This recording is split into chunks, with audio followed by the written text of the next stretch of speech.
Afternoon, nice to meet you. My name is Herve Bodongoy. I'm a Congolese Swazi. I was born in DRC. I came here in Swaziland around 2007. I was still a kid.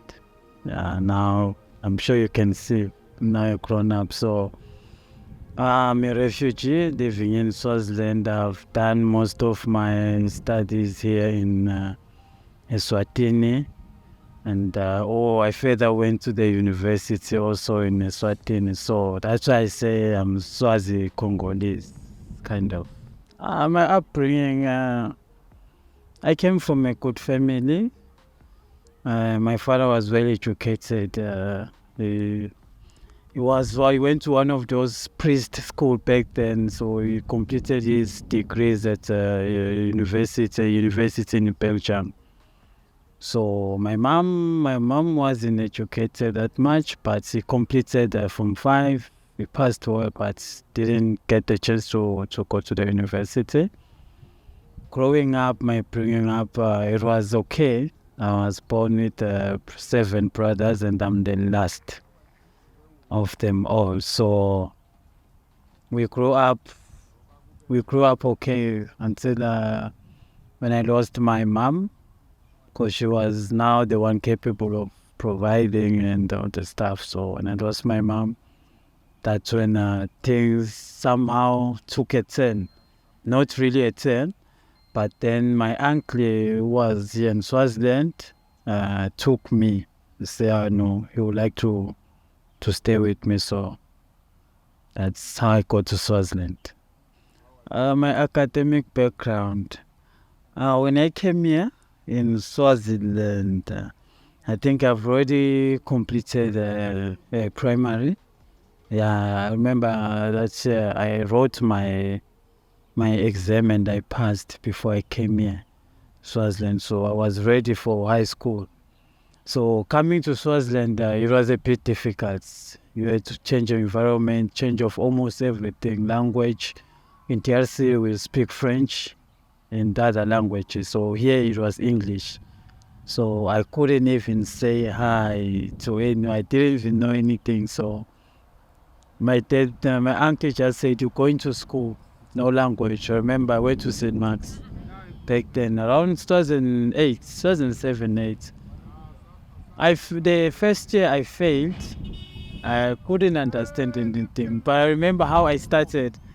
I was almost the last person, like term 1.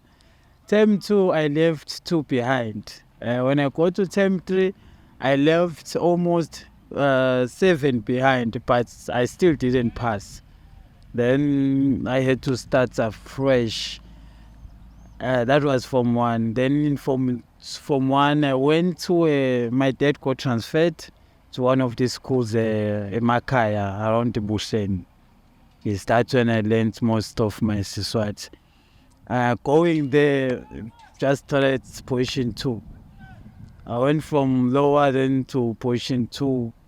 Since then, I moved from Mkuzweni High School to Etimbisini, around Matamo, somewhere in Apo.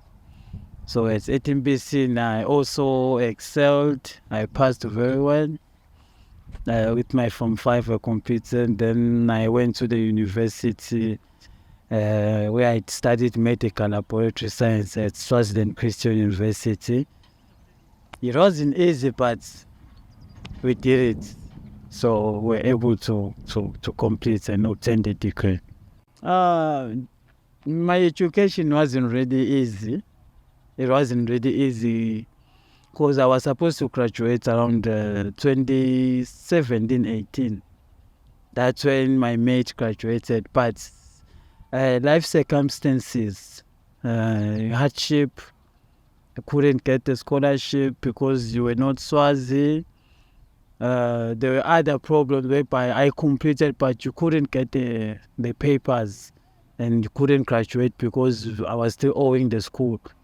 My uncle tried to pay some of it, but then he lost his job, so he couldn't afford. However, I managed to write the exam, so during those process, I went through a lot, such that I started questioning a lot of things, because I left school. I was a graduate because I did write the final exam in year 4, and I left the result just because I couldn't see. I didn't pay, so I couldn't see the result. So I had knowledge, but with that knowledge, it was so useless that I couldn't do anything with it.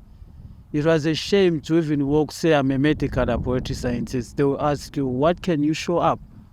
Because most of the time, if you're educated, there has to be something to show up. That is in terms of money, you're working well, and all those stuff.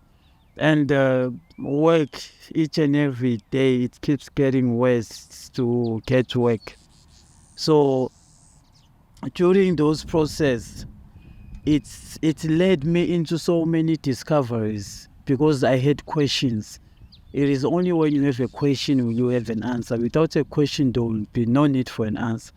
So I started questioning a lot of things. I started questioning nature.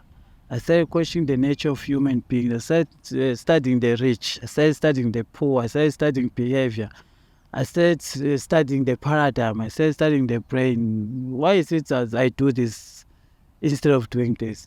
Or what is the power of yes? What is the power of no? So I then discovered, Loguti, there is so much ignorance that I myself, if I was so educated, I have a degree, but I had so much ignorance pertaining life, because our education system, I don't know if you've observed it, if am I the only one who's observed it. From your grade 1 or crash, preschool to university, it's almost 16 years. You've never written a book. Even that project that we write, it has to be according to somebody. It has to be according to existing information. Because of that, so our education system is a copy and paste.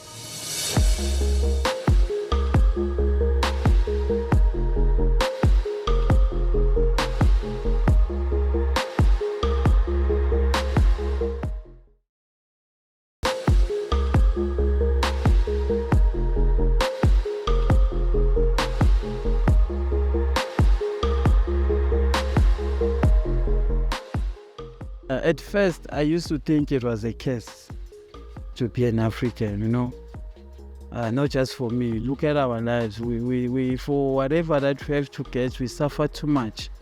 You see, so, but then I then realized, what makes a white is his mindset. It is not his color. Okay, a man is what is in the side. As he thinks, so he is. The body is just a medium to express our thoughts. So I want to go somewhere, your body will move you and take you there. So if you refuse to stay, your body will stay where you are. So I then changed my mindset. Once you change your mindset, you begin to see opportunities. You begin to see the world differently. So right now, being an African child is the most blessing thing. I wouldn't pay to even change to be white, because we've got everything here in Africa. We've got minerals, we've got gold, but the mindset, why is it that we've got things like this, yet a white man comes here and takes our mineral resources, goes to England, then we go buy them from them? So you see it is a mindset. It is not just the thing. So it is because of the mindset. Once you change your mindset, you will see how important you are. You will see that there's a role you can play. So being an African to me now it's a blessing. That's what I can say. Currently, I'm venturing into, I don't know what you call it, but teaching. Whether it's teaching, but I call it inspiring, to inspire other young kids, young men, dads, moms, to say we can do it as Africans, as they have done it. It is easy, okay?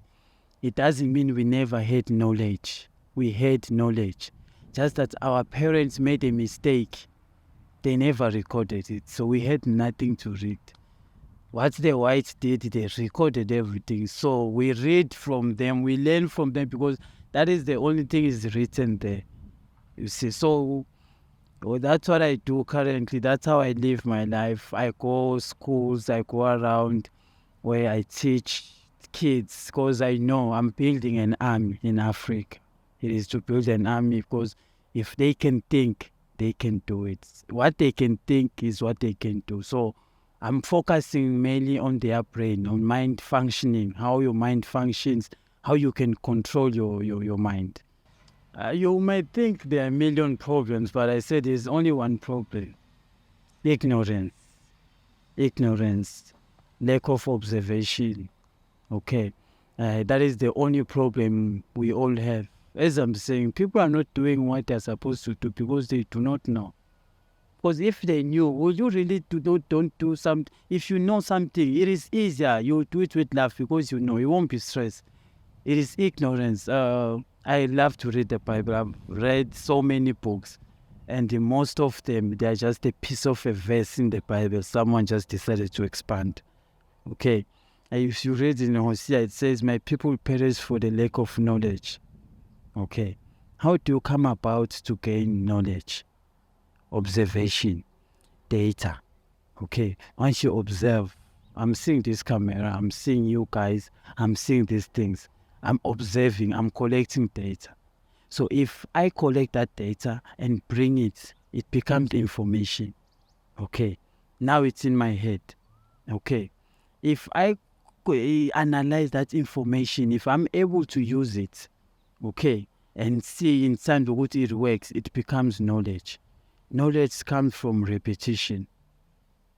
Information comes from observation or data collection. So from repetition, you become knowledgeable. Now, your ability to effect that knowledge in the future and predict the future. For instance, I'm studying the Wuto. Whenever there's after, like, for instance, if there are stars at night, it doesn't rain. If there are stars, it doesn't rain. So your ability to see and then predict the Wuto, oh, it will not rain on this day like this because of knowledge which you've developed for some time. It is called wisdom. Now you are wise. Now you can predict the future. The mind really needs to relax. Yes, if you use it, it needs to relax. If you don't use it, it's always relaxing, it's idle, it will become, you don't need relaxation. So for people that use it now and then, have something that will take, nothing lasts forever. Huh? What will it help you to gain everything yet lose your soul? Everything is vanity. So I always say, as you chase these dreams, have fun. Make sure it is fun, your dreams. You only live once. How will you be? Don't worry about money. You don't need money to live. You need to think, you need an idea. An idea makes money. Money buys an idea. It can never make it. It buys it. So making is more important. So that's why I say have fun. I play football. I was very good at football. I reached high as a Hellenic. Also went for Malante Chiefs for trials. So I play football just to keep myself busy. Okay, it wasn't easy, I'll tell you. I didn't discover this thing in school. I discovered this thing away from school. That's why I go around making sure people discover it while they are still in school, because that's where it will be effective. It wasn't easy, like as I've just said, like, because you are doing repetitive work, and you know, whenever there's someone for accountability, someone you have to account to, it means pressure. Okay, there's time based. Now you have to do this thing on time. Okay, but if it's you and yourself, you relax. Okay, that's why I always say it's important, even if you're dealing with yourself, be accountable, because without accountability, there is no pressure, there's relaxation, and relaxation wastes time. So for me, what kept me going on, it was Loguti. I wanted to finish what I've started. For me, it was Loguti. I've already wasted money, I've already put money, so let me just finish. Two, I wanted to make my parents happy. They believed in Loguti, going to school will make you a greater person, will make you a better person. Yes, it makes you a better person. It gives you another perception. It gives you another option. in case you cannot think on your own. It gives you an option whereby you can get work, you can get employed, you can have a living. But when it comes to happiness and satisfaction in life, waking up at 8, coming back at 5, when does life start? Before 8, there's no life. After 5, there's no life. Life is between 8 and 5. So what are you doing living? Are you doing the things that you love, or you are living to make money for somebody else so that he can live their dreams? So you cannot even stop because you do not know how to think. So the sooner you learn how to think, how to use your brain, then can you get out of the cage? Because it's a slavery, mental slavery. What do you give to a slave? Food and shelter. Look at the money that people work. What do they use it for? Pay the house, eat food, pay that thing. There's nothing. You cannot buy a business within 1 month. It's gonna take you almost 5 to 10 years to save enough to start a business. So start to think, even if when you are working, start to think, have a purpose. So for me, at school, it was just that I want to pass. I want to make my parents proud.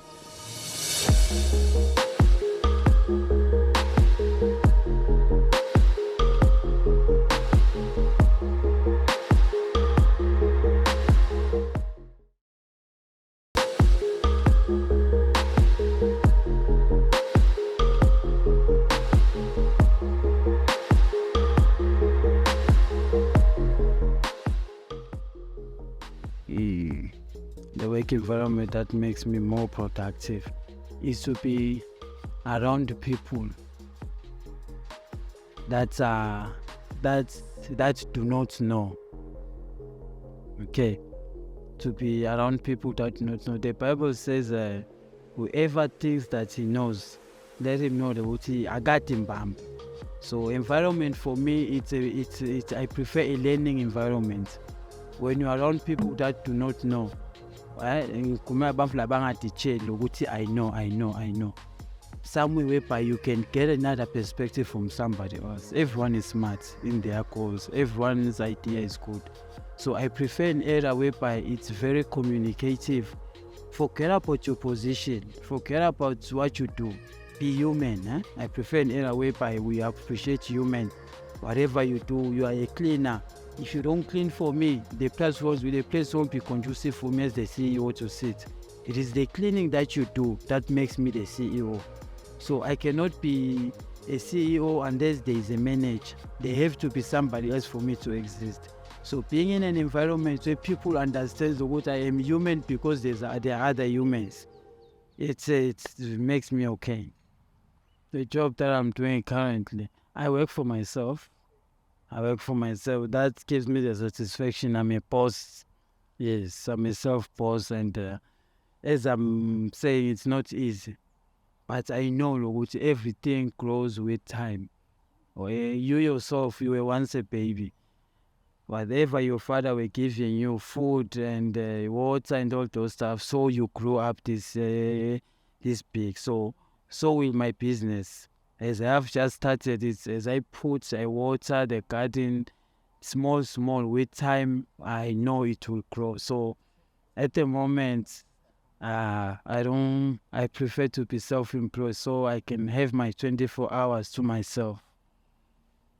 What I will say is the principle is very easy. They should learn to give. They should learn to give, and they should learn to suffer and enjoy the process. While they enjoy the process, they should be able to observe what is causing the struggle, because without observation, you cannot change anything. So what I will give them is that everything is possible to the one who knows how. It might not be possible to you because you lack the knowledge. So what I'm saying, as I mentioned, that seek knowledge. You read the Bible in Proverbs chapter 4, verse 7. The wisest man on earth, Solomon, he says, in anything, if it will cost you your life, seek understanding. Okay, I pray that they seek understanding. They cannot give up. Do not give up. Whenever there is a problem, What is the problem? It cannot be a problem unless it's a solution. It has a solution. Problem exists because there are solutions. If it's a problem without a solution, then you are the problem. Just let it go with its nature. So I encourage them to not give up. It gets harder as you climb, but eventually you will finish. If you hold on, you will finish. But I don't want you to hold on, because you cannot hold on with reasoning. Find reason why you should hold on. Find your purpose, set goals, go to places knowing why you're doing it. You can't just be at school. Where do you even go if you are going to drop out? Okay, finish what you've started. Okay, learn to finish things. So there's so much that we can say, but it is not just an advice. It's not just an advice that will change someone. It is them changing they have to become somebody else in order to possess, to do something else, because you only do what you are, what you know. So I would really suggest that most of them, they should, on the 1st of July, I would really suggest that would be the biggest advice. They should come to that show. They should buy their ticket. Remember, for you to get knowledge, you pay with money and time. So I'm just applying a principle that is for nature. And whatever that you pay for, you fight for it. So never ask for knowledge for free. You will never appreciate it. So keep seeking knowledge. Knowledge is the key. That's my advice. Seek knowledge. Talk to somebody who knows. If it gets harder, somebody finished, go ask him, how do you do it? Okay, and never fight in a position one. Never copies. So have love, no hatred. If you don't know nothing, accept what you do not know, so that you will get to seek the knowledge. Don't live in denial.